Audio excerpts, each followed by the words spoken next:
eyeball, and at the back of the eyeball is the retina, where there's a small little part of the eyeball, 1/3 of a square millimeter. You know how big is 1 square millimeter? You look at 1 millimeter by 1 millimeter, that is 1 square millimeter.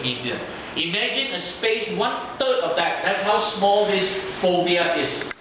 And there is located 100 million light-sensitive cells.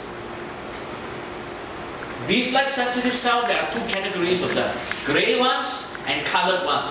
The gray ones are called rods, and the colored ones are called cones. So rod cells sense shades of gray, blurry images. Cone cells sense specific wavelength, range of wavelength. And there are only 3 ranges of wavelength.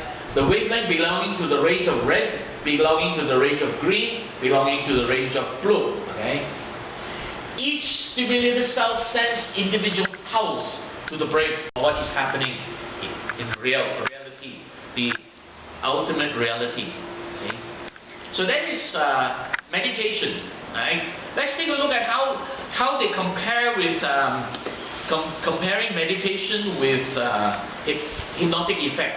When you see an object, that is because of light reflected from the object and entering your eye, which is the sense organ, with your attention being focused on what is being perceived. You then have a process of perception, and you have an image arising in the head, and that is the experience. That is all we can speak of. In the process of seeing, there is only the seeing. This is the experience.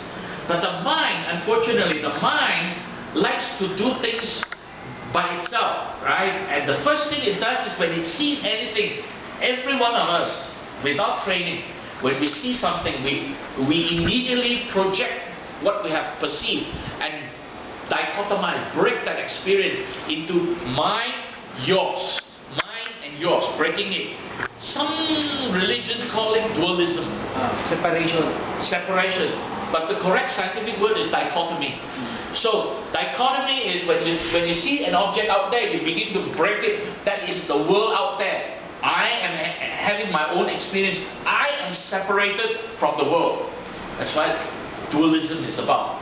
But the word dualism is very confusing. When the motivation behind giving this talk was is that when I first learned how to meditate, I was having a lot of difficulties. At that time, I was a practitioner of hypnotherapy, clinical hypnotherapy. And I realized that I was actually hypnotizing myself instead of experiencing the bliss of meditation. And I realized why. And with that realization, I did more research and came up with this material. So therefore, it's quite a unique thing. I don't think there's anyone else giving this kind of talk. It's very unique research that I collected and presented to you here. Basically, what is it? What is hypnosis? What is meditation? How, if we're not careful, we try to meditate, we can end up doing a bit of self-hypnosis instead of meditation. Because with self-hypnosis, you could be hallucinating. You're not experiencing the bliss of the